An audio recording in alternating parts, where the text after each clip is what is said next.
성경 아모스서 1장 6절부터 8절 보겠습니다. 6절 여호와께서 이와 같이 말씀하시되 가사의 서너 가지 죄로 말미암아 내가 그 벌을 돌이키지 아니하리니 이는 그들이 모든 사로잡은 자를 끌어 에돔에 넘겼습니다. 내가 가사성에 불을 보내리니 그 궁궐들을 사르리라. 내가 또 아스돗에서 그 주민들과 아스글론에서 규를 잡은 자를 끊고 또 손을 돌이켜 에그론을 치리니 블레셋에 남아있는 자가 멸망하리라. 주 여호와께서 말씀하셨느니라. 아멘. 그래서 가사의 서너 가지 죄라고 말씀하시잖아요. 가사는 말하자면 블레셋의 수도입니다. 블레셋의 수도. 가사가 지금도 있어요. 가자지구라고.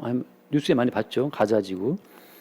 그 이스라엘 갔을 때 그 가자지구를 이제 지나가는데 말하자면 가자지구가 팔레스타인 뭐 자치구라고 할 수 있잖아요. 근데 지금은 거기 뭐 다 장벽을 세워서 팔레스타인 사람들 자체의 출입을 다 통제하고 있죠. 그 가자지구에 있는 팔레스타인 사람들이 막 땅굴을 파서 또 무기를 반입하고 뭐 여러 가지 때문에 항상 거기가 시끄러운데 아무튼 그 방벽을 세워서 지금 가자지구에서 나오려면 그 이스라엘 쪽 그 초소를 다 통과해야 되거든요. 지금도 그래서 이 가자지구 여기서 지금 가사가 나와 있지만 이 가사라고 나와 있는 가자지구가 지금도 늘 시끄러운 어떤 그런 분쟁 지역 가운데 하나입니다. 아무튼 그 당시에 이제 주님께서 그 가사의 서너 가지 죄를 말씀하시면서 내가 벌을 내리겠다라고 말씀하고 있습니다. 이 가사 블레셋. 이 블레셋은 항상 이스라엘 옆에 있어서 항상 이스라엘하고 어떤 갈등 관계에 있는 나라입니다. 근데 이제 우리가 보면 알겠지만 하나님께서는 이스라엘 백성들을 사실 고의적으로 그 이방 민족들 한 가운데다가 딱 넣어놨습니다. 정말 하나님께서 이스라엘 백성들에게 어떤 평안한 삶을 주기를 원하셨더라면, 그죠? 제 생각, 그냥 그 사막 가운데 정말 그 사막을 하나 싹 변화시켜 가지고서 어디도 못 쳐들어오는 그런 아주 안정된 지역을 만들어 주셨으면 좋을 뻔했는데 하나님은 이스라엘 백성들을 하필이면 그 이방 민족들에게 뺑 둘러싸여 있는 그 팔레스타인 쪽에 이스라엘을 인도해서 살게 하신 겁니다. 이것이 하나님의 하나의 경륜이고 하나님의 계획이라고 하는 거죠. 성도를 예수를 믿어 구원했으면 이방인들과 섞이지 않는 정말 안락한 곳에 살게 했으면 좋겠는데 항상 성도가 살아가는 삶의 처지와 상황은 온통 주변에 안 믿는 사람들, 교회 나간다고 뭐 비웃는 사람들, 예수가 어디 있냐, 뭐 내 주먹을 믿어라 그런 사람들 뭐 주변에 깔아놓고 있고 말이죠. 예수님 믿어라 그러면은 뭐 예수가 뭐 예수 믿는 밥이 나오냐부터 해서 뭐 옛날 고전적인 말도 있지 않습니까?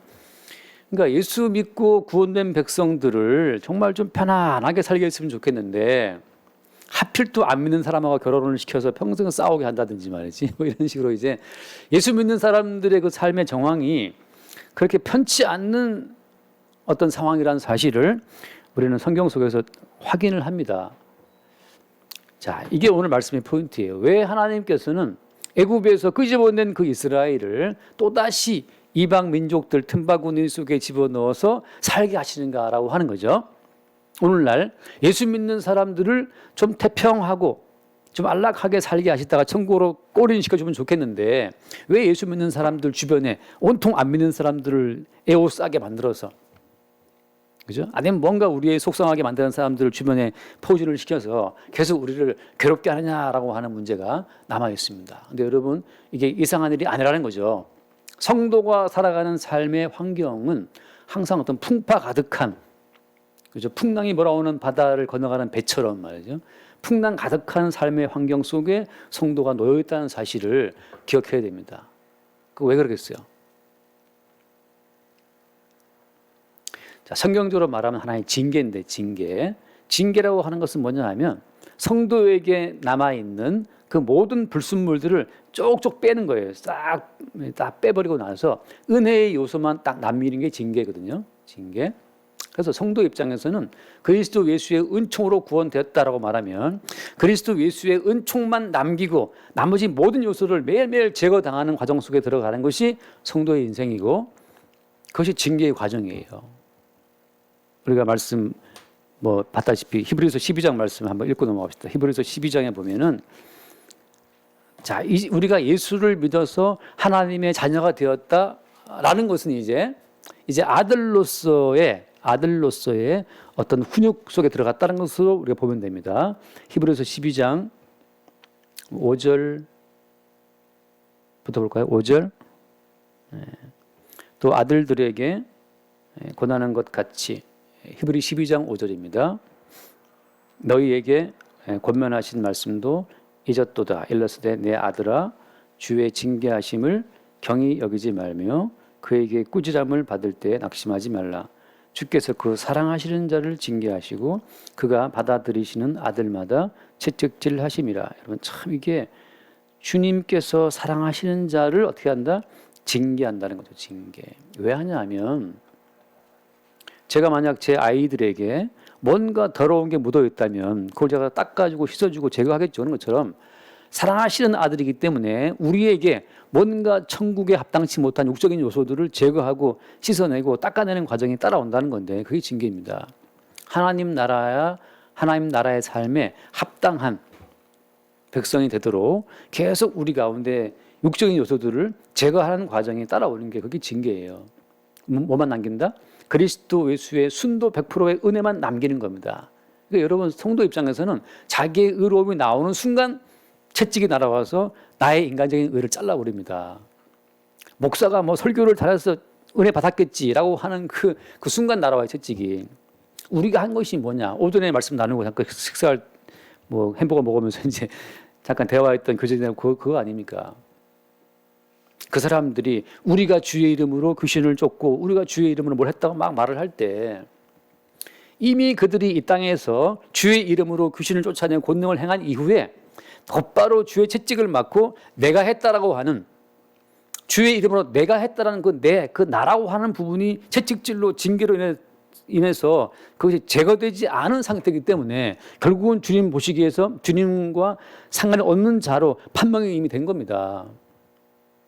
어떤 집사님이 어떤 장로님이 뭘 했다라고 할 때 그 내가 했다는 것 우리가 말하죠. 주의 이름으로 했다고. 근데 이미 그 속에 뭐가 들어가 있어요? 내가 했다. 무엇으로? 주의 이름으로. 그 나라고 하는 요소가 매일매일 잘라져 나가는 그것이 징계고 채찍질이에요. 그래서 뭐만 남기느라고? 그리스도 예수의 은혜만 남기는 거죠. 예컨대 그것을 고린도 전서에서 뭐라고 말합니까? 고린도전서 15장. 이건 안 준 건데 고린도전서 15장 10절을 보면 오전에 고린도전서 15장 9절 말씀도 보면 15장 9절에 나는 사도 중에 가장 작은 자라 나는 하나님의 교회를 박해하였으므로 사도라 칭함받기를 감당하지 못할 자니라. 10절 그러나 내가 나된 것은 하나님의 은혜로 된 것이니 그러잖아요. 내가 나된 것은 하나님의 은혜로 된 것이니 내게 주신 그의 은혜가 헛되지 아니하여 내가 모든 사도보다 더 많이 수고하였으나 내가 한 것이 아니요. 자, 이게 너무 멋있는 말이에요. 내가 모든 사도보다 더 많이 죽도록 고생했는데 그럼 뭐라 합니까? 내가 한 것이 아니라는 거죠. 내가 한 것이 아니요. 오직 나와 함께 하신 하나님의 은혜로라 이렇게 말한단 말이죠. 오전에 봤던 마태복음 7장에 있는 그 사람은 무슨 말합니까? 우리가 주의 이름으로 권능을 행하고 우리가 주의 이름으로 귀신을 쫓고 우리가 주의 이름으로 선지자들도 하고 거기 다 나가 들어간단 말이죠. 근데 사도는 말합니다. 내가 한 것이 아니다. 그럼 누가 했어? 나와 함께 하신 하나님의 은혜다라고 말하는 것이 그 차이입니다. 다시 말해 징계라고 하는 것은 뭐냐? 내가 했다라고 하는 그 나의 요소를 계속 잘라버리는 거예요. 독자적인 주체적인 나의 존재성을 계속 잘라버리는 것이 그게 주님의 징계라고 하는 겁니다. 그 징계의 하나의 과정으로 주님께서 주변에 뭘 두었다? 주변에 블레셋 민족을 뒀다라고 하는 거죠. 다시 본문 돌아와서 자, 제가 지금 이스라엘 백성들을 왜 이방 민족이 득실 걸리는 그 이방 민족 가운데에 살게 했는가를 말씀드리는 거고 동일하게 오늘날 왜 성도는 주변에 온통 이방인들 예수를 믿지 않는 자들 가운데 에워싸인 채로 인생을 살아가야 되는 것인가를 지금 말씀드리고 있는 겁니다. 뭐 때문이다? 그 모든 이방인들을 동원해서 우리를 징계하시는 거예요. 징계의 목적은 뭡니까? 징계의 목적은 우리 가운데 인간적인 모든 요소를 싹 빼버리고 그리스도 예수의 은총만 남기는 것. 그래서 천국에 들어갔을 때 내가 한 것은 아무것도 없고 모든 것이 주의 은혜의 결과였습니다라고 은혜만을 고백하는 백성이 될 때, 그때 우리는 하나님의 아들로 천국에서 영원히 주와 함께 살게 되는 겁니다. 마치 주님의 살과 주님의 피로 빚어진 100% 순도 주님의 살과 주의 피만 남아있는, 다시 말해서 주의 말씀의 작용에 의해서만 남게 되는 한 어떤 존재들, 주의 지체들, 그들이 하나님 나라 살게 되는 백성이라고 하는 거죠. 그래서 우리가 알다시피 이 예컨대 블레셋과 이스라엘의 어떤 그 대결 구조 가운데서 제일 유명한 것이 바로 뭡니까? 블레셋 가운데 제일 유명한 사람은 다윗과 붙었던 골리앗이었죠.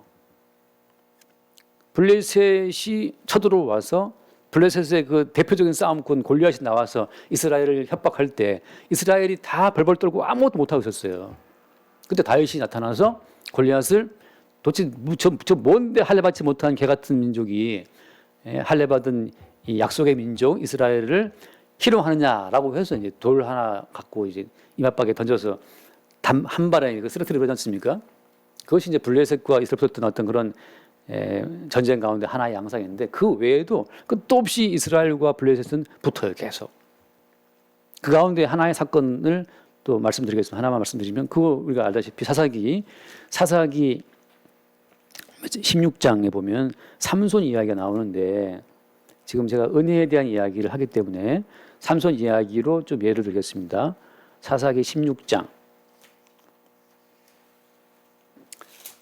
사사기 16장 1절을 먼저 볼게요. 사사기 16장 1절.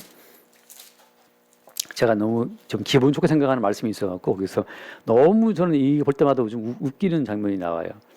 16장 1절에 보면 삼손이 가사에 가서 거기서 한 기생을 보고 그에게로 들어갔더니, 이 삼손이 나실인이고 하나님의 일꾼인데 그렇게 이 삼손이 여자를 또 밝혀요. 좋아하는데 2절, 가사 사람들에게 삼손이 왔다고 알려짐에 그들이 곧 그를 에워싸고 밤새도록 성문에 매복하고 밤새도록 조용히 하며 이르기를 새벽이 되거든 그를 죽이리라 하였더라. 자, 3절 같이 볼까요? 삼손이 밤중까지 누워있다가 그 밤중에 일어나 성 문짝들과 두 문설주와 문빗장을 빼어가지고 그것을 모두 어깨에 메고 헤브론 앞산 꼭대기로 가니라. 이 삼손의 행동이 너무 제가 볼 때 엉뚱한데 또 한편으로 어떤 상징적인 의미가 있습니다. 가사라고 하는 블레셋의 어떤 그 중요한 수도인데 거기에 뭐 담대히 혼자 들어가서 그 잠자고 기생과 같이 자고 그 누워 있는 거죠. 사람을 잡으러 왔더니만 삼손이 그 밤중에 일어나 가지고서 성 문짝을 다 뺐어요. 성 문짝들과 두 설주와 뭔 빗장을 다 빼가지고 그것을 모두 어깨에 짊어지고 헤브론 그 산으로 갔다는 거죠. 이렇게 힘이 장사인 삼손인데, 이 삼손이 나중에 어떻게 됩니까? 나중에 거기 16장 그 18절 말씀 보면 16장 18절, 자, 들릴라가 삼손이 진심을 다 알려주므로 사람을 보내어 블레셋 사람들의 방백들을 불러 이르되 삼손이 내게 진심을 알려주었으니 이제 한 번만 올라오라 하니 블레셋 방백들의 손에 은을 가지고 그 여인에게로 올라오니라. 들릴라가 삼손에게 자기 무릎을 베고 자게 하고 사람을 불러 그의 머리털 7가닥을 밀고 괴롭게 하여 본즉 그의 힘이 없어졌더라라고 되어 있잖아요. 자, 은혜의 요소라고 하는 거, 이방 민족을 이스라엘 주변에 배치해 둔 그 목적은 계속해서 이스라엘을 이스라엘 되게끔 하는 장치입니다. 바꿔 말하면 이스라엘 가운데에서 남은 자를 빼내는 장치가 뭐냐? 주변에 이방인들을 배치해둬서 계속 이스라엘을 괴롭게 하는 겁니다. 이스라엘을 괴롭게 했을 때 자기들을 괴롭히는 그 이방인들에 대한 이스라엘의 그 태도가 자기들의 힘과 지혜로 이방인과 싸워서 이기려고 하느냐? 결국 이제 인간적인 힘과 힘의 대결이잖아요. 블레셋의 힘과 군사력과 이스라엘의 군사력과의 대결이냐? 아니면 이스라엘 내부에서 뭔가 알지 못하는 새로운 은혜가 돌출되어서 그 은혜로 블레셋 군대를 깨부시는 어떤 은혜와 세상적인 힘의 대결이냐라고 하는 것을 지금 주님이 계속 나타내 보여주고 있는 겁니다. 여기에서 하나님께서 그의 가운데 삼손의 머리털을 밀리게 함으로써 삼손을 그냥 자연인이 되게 한 거예요. 자연인. 삼손이 머리카락을 밀었지 않습니까? 삼손의 머리 위에 있는 머리카락은 뭘 의미한다고 했어요? 삼손의 머리카락을 왜 밀지 말라 한 겁니까? 나시리는 머리카락 삭도를 대면 안 되거든요. 왜 삼손의 머리를 밀지 말라 그랬어요? 머리카락의 의미는 뭐였다? 머리카락의 의미는 시작에 보면 나오지만 머리는 그리스도고 긴 머리라고 하는 것은 그 그리스도의 보호와 그리스도의 공급 속에 있는 여자, 교회를 의미하는 거였잖아요.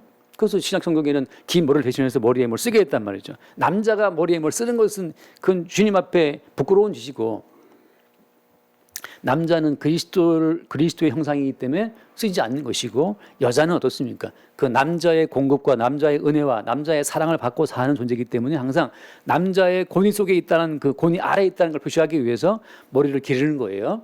그것은 뭘 의미하는 겁니까? 지금 뭐 저기 남조 여비 말하는 게 아니에요. 모든 성도는 여자인데 그리스도 신부예요. 어떤 점에서 그리스도 예수의 은혜를 입고 있다는 점에서 긴 머리카락 삭도되지 말아라. 머리를 기르라고 하는 것은 항상 네가 지금 하나님께서 입혀주시는 그 입혀주시는 은혜 속에 있다는 것을 은혜 아래에 있다는 것을 나타내는 하나의 표징이 머리를 길게 하는 겁니다. 자, 그래서 원래는 그래서 이스라엘은 항상 하나님께서 입혀주시고 보호해주시고 덮어주시는 그 은혜 아래에서 생명을 누리는 민족이 이스라엘이에요. 그러니까 이스라엘은 항상 그 은혜성 아래에서 이방민들이 그 힘을 갖고 올 때 그 힘의 민족들을 대항해 싸우는 힘을 압도하는 그 은혜의 강력을 보여주는 역할로 이스라엘이 존재하고 있단 말이죠. 그 대표적인 이제 얘가 이제 삼손인데, 자, 드디어 삼손이 어때요? 머리털을 밀려버렸어요. 머리털이 밀리자마자 삼손은 어떻게 됩니까? 그 21절 말씀에 21절에 하사기 방금 16장 21절 블레셋 사람들이 그를 붙잡아 그의 눈을 빼고 끌고 가 가사에 내려가 놋줄로 매고 그에게 옥에서 맷돌을 돌리게 하였더라. 그의 머리털이 밀린 후에 다시 자라기 시작하니라. 여기 보면 그를 붙잡아서 어떻게 해요? 그의 눈을 빼버립니다. 두 눈을 빼버리고 그 다음에 놋줄로, 일반 밧줄도 아닌 놋줄로 삼손을 결박한 채 옥에서 맷돌 돌리는 종을 삼아 노예를 삼아 버렸어요. 두 눈 뽑힌 채로 밧줄도 아니고 놋으로 꽁꽁 묶인 채로 옥에서 맷돌 돌리는 노예가 돼버린 거죠. 이게 뭘 보여주느냐? 성도는 은혜 아래 살아가는 그 은혜의 어떤 그 범위를 벗어나는 순간 성도는 두 눈이 뽑히고 종설이 하는 거예요. 눈 뽑혔다고 하는 말이 무슨 말? 눈 뽑혔다는 말이 우리가 가끔 그러지 않습니까? 뭐 참 똑똑하신 분들이 많아요. 그 똑똑한 과학적인 지식으로 이성의 어떤 그 합리성을 가지고서 성경을 파헤치고 이성적인 그 명민함으로 어떤 그 세상을 해석하는 분들이 많이 있는데 놀랍게도 그 이성적인 그 명민함으로 세상을 해석하는 그 안목은 사실 두 눈 뽑힌 맹인들의 시선이라고 하는 겁니다. 그게 누구냐? 에덴 동산 추방된 아담 같은 자들이에요. 선악과를 먹고 눈이 밝아진다라고 이제 마귀가 했는데, 야, 선악과를 먹어 눈이 확 밝아질 거야라고 했는데 사실은 뭡니까? 사실은 선악과를 먹어서 눈이 밝아진 것이 아니고 사실은 그들이 두 눈 뽑힌 장님이 돼버린 겁니다. 그 결과는 무엇이냐? 세상 똑똑한 사람들이야. 세상 똑똑한 사람인데 에덴에서 추방돼서 저주의 땅에서 노예처럼 살아가는 겁니다. 아까 잠깐 뭐 대화했을 때 자격증이 뭐 20몇 개 있는 분이 있대요. 자격증이 20몇 개가 있는데 돈을 한 푼도 못 벌어. 돈을 못 벌어요. 자격증 따는 재미로만 자격증이 뭐 20몇 개 있으니까 그런데 돈벌이를 안 해. 돈이 안 벌려. 세상 똑똑한 사람 같잖아요. 뭐 따고 무슨 대학 졸업하고 뭐 쫙 많은데 실제적으로 자기 인생 가운데서 뭐를 이루어내는 것은 아무것도 없어요. 마치 뭐 그와 비교하면 좀 그거 들으면 화나겠지만 마치 뭐냐, 선악과를 먹으면 눈이 밝아진다. 그리스도 예수를 믿는 믿음 바보 같은 거 아니냐? 이런 과학적인 시대에 라고 뭔가 자기의 이성적인 그 명석함을 내세워서 자기 인생을 해석하고 세상을 해석하는 것 같지만 실제 그들의 삶을 보면 가시의 삶이고 엉겅퀴의 삶이고 장님이 마치 그 가시밭을 헤매는 것처럼 온 상황이 긁히고 얽힌 자국밖에 없어요. 모든 인생들이 다 그렇습니다. 가슴마다 다 상처가 있고 걸친 자국이 있고 다 뭔가 자기 열어보면은 다 뭐 아픈 상처들이 다 있어요. 누구는 뭐 없겠냔 말이죠. 다 있죠. 괴로움이. 그게 뭐 때문인 거예요? 설왕가를 먹고 눈이 밝아졌다라고 착각했지만 사실은 그것은 모든 것을 잃어버리는 그 맹인처럼 돼버린 겁니다. 눈뜬 장님이라는 말, 유명한 말 있지 않습니까? 눈뜬 장님. 눈은 떴어. 밝히 보는 것 같아. 근데 보이는 것밖에 안 보여요. 보이는 건 너무가 안 보이는 걸. 왜냐하면 자, 악인과 선인에게 햇빛을 비추시는 분이 누구냐? 보여요, 안 보여요?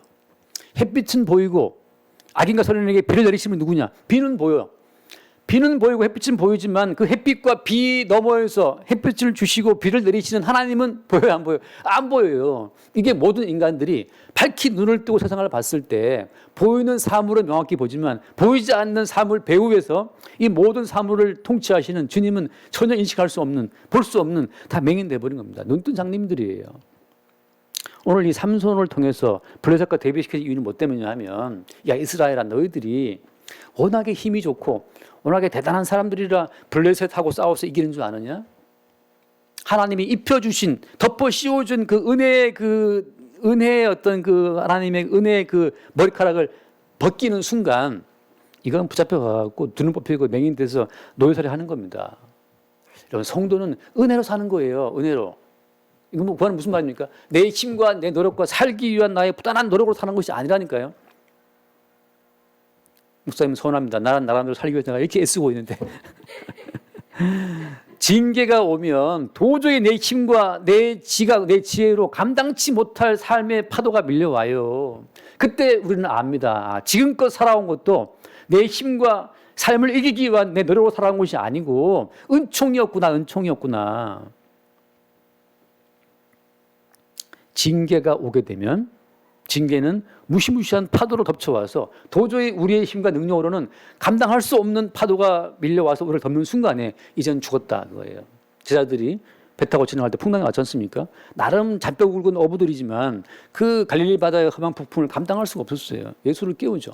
마찬가지입니다. 성도의 인생은 늘 뭐 자기의 잔꾀로 살아온 것처럼 말하지만 하나님께서 그 잔꾀 살아왔다는 것에 빠져 있을 때 자기 백성의 경우에는 엄청난 징계의 파도를 보내서 그 쪽배를 깨버려요. 그때 우리는 압니다. 와, 살아온 게 이게 내 잘난 내 IQ 좋은 머리 살아온 것이 아니었다는 사실을 그때 아는 자들이 주의 백성입니다. 그게 징계예요. 그래서 주님, 이 살아온 모든 것이 은혜였고 앞으로도 은혜 속에 있다는 사실을 알게 될 때 그때 징계가 이루어진 사랑하시는 아들이 되는 거죠. 사랑하시는 아들로 드러나는 거예요. 근데 징계가 없다. 징계가 없는 자는 사생자요, 버리운 자라고 말씀하시잖아요. 그래서 지금 대표적으로 삼손을 들어서 머리털을 밀어버렸을 때, 다시 말하면 은총의 요소, 삼손 이외에 입혀진, 덮어 씌워진 은총의 요소를 벗겨냈을 때 너희들이 어떤 존재냐? 자, 블레셋과 붙어서 이길 수 있었어? 천번에 바로 풀어도 바로 끌려가서 눈 뽑히고 노예살이 하는 겁니다. 이스라엘은 머리 위에 덮어 씌워진 민족이에요. 무엇이? 은혜의 옷을 입은 민족이 이스라엘이고 은혜의 옷을 벗김 당했을 때 아무것도 아닌 자, 블레셋에 끌려가서 눈을 뽑히고 이제 맷돌 돌리는 노예가 됐다고 하는 걸 보여주고 있는 겁니다. 그래서 다시 본문 돌아와서 보면, 본문 돌아와서 그 얘기예요. 본문 돌아오면 거기 그 말을 합니다. 그 8절, 6절에, 아모스 1장 6절에 여호와께서 이와 같이 말씀하시되 가사의 서너 가지 죄로 말미암아 내가 그 벌을 돌이키지 아니하리니 이는 그들이 모든 사로잡은 자를 끌어 에돔에 넘겼습니다.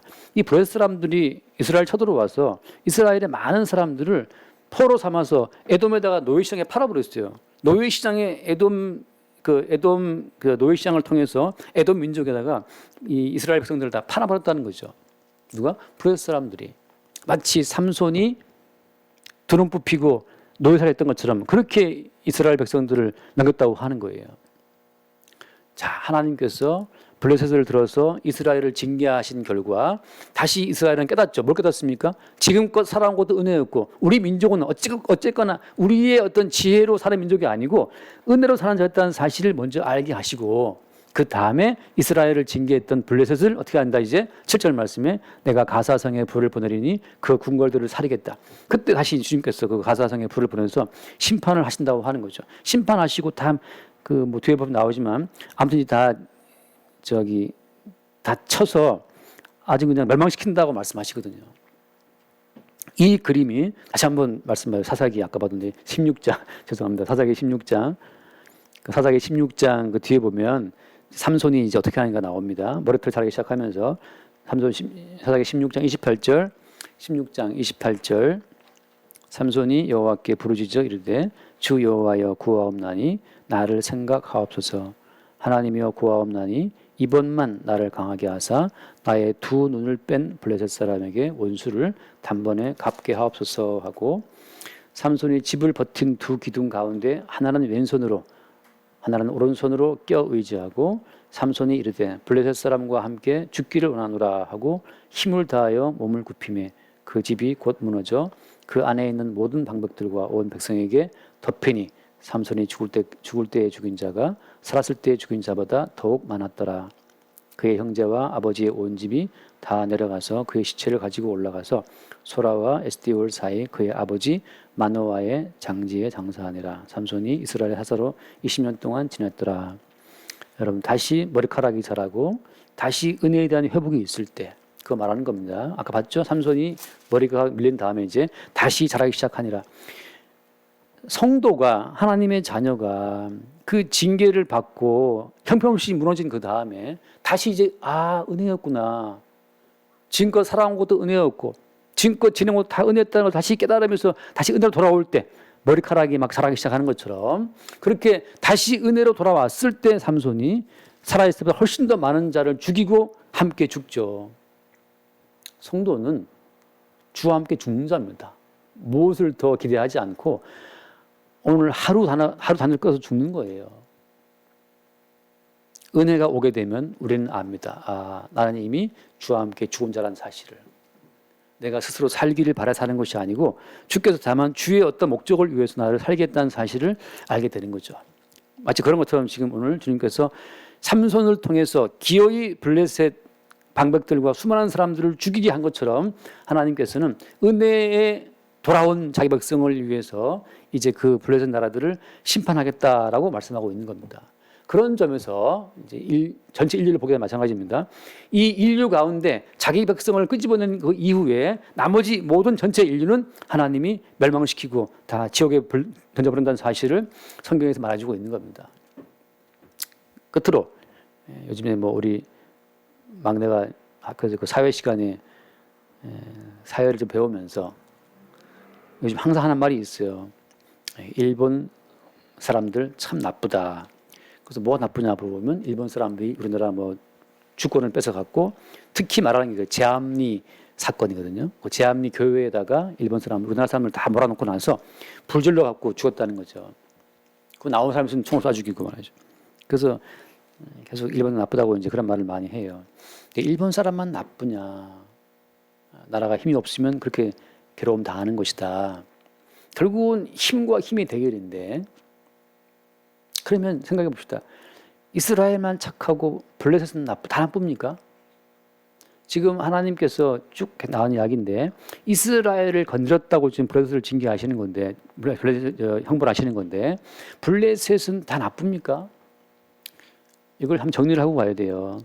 일본 사람 나쁘다. 왜 우리나라를 뺏어 나쁘다 이렇게 말하지만 일본 사람도 일본 사람 나름대로의 어떤 욕망을 하다 보니까 이제 우리를 먹은 건데 사람이라고 하는 것은 기본적으로 타인에게 아무런 배를 끼치지 않고 살아가는 사람은 이 지구상에 있을 수가 없어요.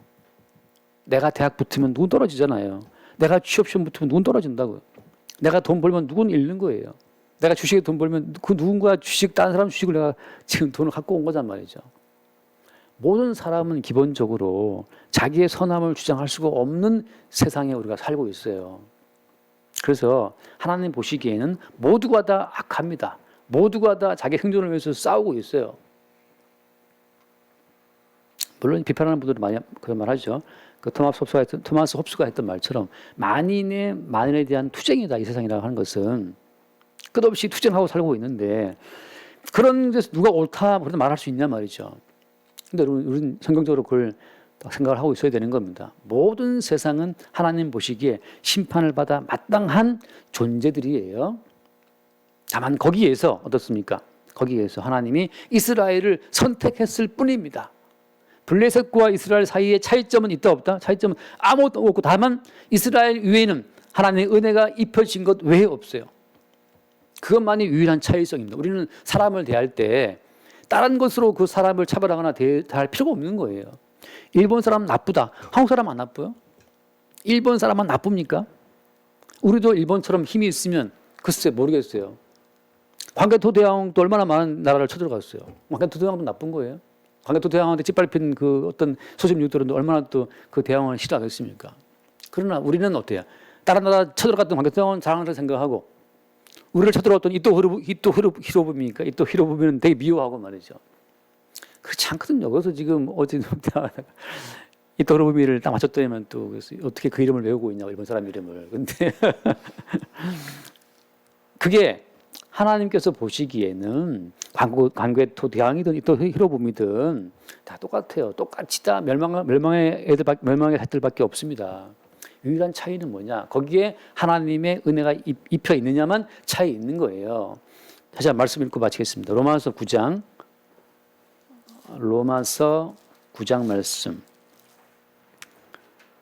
여기 그 로마서 9장 말씀 보면은 9장 14절 이후에 좀 보겠습니다. 9장 14절. 그런즉 우리가 무슨 말을 하리요? 하나님께 불의가 있느냐? 그럴 수 없느니라. 모세에게 이르시되 내가 긍휼히 여길 자를 긍휼히 여기고 불쌍히 여길 자를 불쌍히 여기리라 하셨으니 그런즉 원하는 자로 말미암음도 아니요 다른 박질하는 자로 말미암음도 아니요 오직 긍휼히 여기시는 하나님으로 말미암음이니라. 모두가 다 하나님의 진노의 심판을 받아 죽어 마땅한 자들인데 다만 어떻습니까? 하나님께서 어떤 자들에게 긍휼을 베푼 거예요. 긍휼 베품을 입은 자들이 이스라엘이고 그 성도입니다. 다른 차별성은 전혀 없다는 사실. 따라서 성도는 성도의 그 성도됨이라고 하는 것은 뭐밖에 없어요? 입혀진 긍휼과 은혜밖에 없다는 사실을 참 여러분 이거 평생 명심해야 됩니다. 다시 말해서 성도가 다른 사람과 함께 누가 더 착한가의 경쟁을 벌여서 우위에 있는 자가 기다 아니다? 성도는 예수를 믿지 않는 불신자들보다 더 윤리적으로 뛰어나서 우위에 있는 자들이 아니에요. 성도는 예수를 모르는 자보다 더 지능이 뛰어난 것도 아닙니다. 유일한 차이는 유일한 차이는 불쌍히 여겨주시는 주님의 긍휼을 잊고 있다는 것밖에 없어요. 삼손과 블레셋 차이 아무것도 없어요. 삼손에게는 하나님의 긍휼이 그 머리카락을 덮고 있듯이 머리카락이 그 머리를 꽂고 있듯이 그의 전체를 주의 은혜가 덮고 있다고 하는 그 유일한 차이밖에 없는 거죠. 우리가 이 세상을 살아가면서 얼마나 많은 죄의 욕망에 우리가 노출됩니까? 이방인보다 더 우리가 죄가 적어서 구원되는 것도 아니고 오직 이방인과 우리 사이에 차이는 아무것도 없는데 다만 심지어 더 악한데 우리가 다만 주님의 은혜로 내가 오늘 여기 있다는 사실을 그 은혜만 남기는 과정에서 주님이 계속 우리를 징계하시는 거예요. 우리의 힘으로 우리의 지혜로 우리의 성품으로 감당치 못할 풍파 앞에서 우리는 막 성과를 부락 내면서 말이죠. 우리의 어떤 육적인 본성을 드러내죠. 그러면서 이렇게 악한 자이기에 십자가에 대신 죽으신 예수의 은총으로만 우리가 구원의 그 은택을 잊고 살아간다는 것을 다시금 재발견하는 겁니다.